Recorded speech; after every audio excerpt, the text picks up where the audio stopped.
আসসালামু আলাইকুম। আমি Fatematuz Zohra. Welcome to my channel Fatema's dream এফলাজকে থেকে। কেমন আছেন সবাই? আলহামদুলিল্লাহ আমি ভালো আছি। চলে আসলাম নতুন আরেকটি রেসিপি নিয়ে। তো আজকে আপনাদের সাথে শেয়ার করব ব্রেড ক্রাম্বস রেসিপি।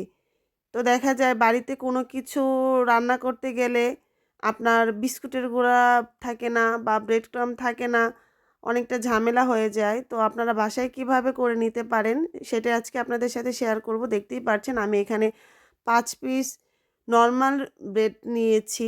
আপনারা মিল্ক ব্রেডটা নিবেন না, চেষ্টা করবেন নরমাল যে ব্রেডটা সেটাই নেওয়ার জন্য নিয়েছি। এখন আমি সাইডের অংশটা, শক্ত অংশটা কেটে নিয়েছি, পিস পিস করে কেটে নিচ্ছি। শক্ত অংশটাও আপনারা ব্যবহার করতে পারেন। আমি যেহেতু সাদা সাদা একটা রাখতে চাচ্ছি সেজন্য আমি সাইডেরটা স্কিপ করেছি। তো এই তো আমার কাটা হয়ে গেছে, দেখুন আমি কেটে নিয়েছি। সাইডের অংশটাও আমি ফেলে দেব না, ওটাও আমি কাজে লাগিয়ে দেব। তো দেখুন এই তো আমি ছোট ছোট পিস করে কেটে নিয়েছি। এখন আমি ব্লেন্ডার জারে এটা আমি আলতোভাবে দিয়ে দিচ্ছি, যাতে আপনারা চাপাচাপিভাবে দিবেন না, আলতোভাবে দিয়ে দিবেন। আর চেষ্টা করবেন ব্লেন্ডারটা যেন খুব ভালো হয়, না হলে কিন্তু সমস্যা হয়ে যাবে। তো এই তো আমি ব্লেন্ডারে দেখুন গুঁড়ো গুঁড়ো করে নিচ্ছি। আমি একেবারে মিহিভাবে গুঁড়ো করব না, একটু দানাদার ভাব রাখবো। এই তো দেখতেই পাচ্ছেন আমার হয়ে গেছে। এখন আমি চুলাতে একটা ফ্রাই প্যান বসিয়ে দিয়েছি। এতে আমি এখন ব্লেন্ডারে গুঁড়ো করে ব্রেডটা দিয়ে দিব। এই তো আমি একেবারেই কম আঁচে অনবরত নাড়তে থাকবো। আপনারা কিন্তু অনবরত নাড়তে থাকবেন, নাড়া বন্ধ করবেন না। তাহলে এটা পুড়ে কালারটা চেঞ্জ হয়ে যাবে, অন্যরকম হয়ে যাবে, সাদা একটা ভাব থাকবে না। যেহেতু আমি সাদা সাদা রাখবো,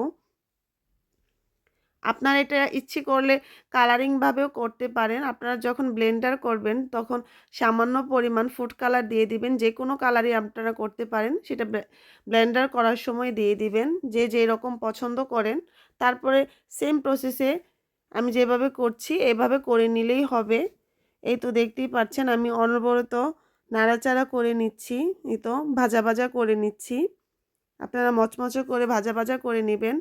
সবসময় নাড়াচাড়ার ভিতরে থাকলে দেখা যায় কি নিচের দিকে পুড়ে যাবে না, আপনার সুন্দর মতো ভাজা ভাজা হবে সব দিকে। এই তো দেখতেই পাচ্ছেন আলহামদুলিল্লাহ প্রায় ভাজা ভাজা হয়ে আসছে, দেখুন ঝরঝরা হয়ে গেছে। আমরা কিন্তু ইচ্ছে করলে হাতের কাছে যা আছে তাই দিয়েই কাজ করতে পারি, সবসময় মার্কেটে যেতে হয় না। তো ভাবলাম আপনাদের সাথে শেয়ার করি। আর কেমন লেগেছে অবশ্যই জানাবেন। আপনারাও বাড়িতে ট্রাই করে দেখবেন, অনেক সহজ। এই তো দেখুন ঝরঝরা হয়ে গেছে।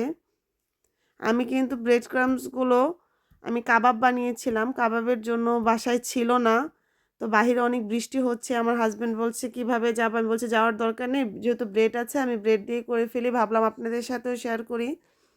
তো দেখুন আমার হয়ে গেছে মাশাআল্লাহ, দেখুন কতটা ঝরঝরা হয়েছে। ফাইনালি বানাতে কিন্তু বেশি সময় লাগে না, আপনার মোটামুটি ৫ মিনিটেই হয়ে যায়। এই তো হয়ে গেছে, আমার যতটুকু লাগবে আমি ততটুকু পরিমাণই করেছি। আপনারা যদি এর থেকে বেশি করতে চান এয়ারটাইট বয়ামে ভরে আপনারা ৪ থেকে ৫ মাস পর্যন্ত এটা ব্যবহার করতে পারবেন, সমস্যা নেই। বানিয়ে রাখতে পারেন বাড়িতে যে কোনো নর্মাল রুটি দিয়েই। তো সবাই ভালো থাকবেন, দোয়া করবেন আমার জন্য। Thanks for watching my video. Allah হাফেজ।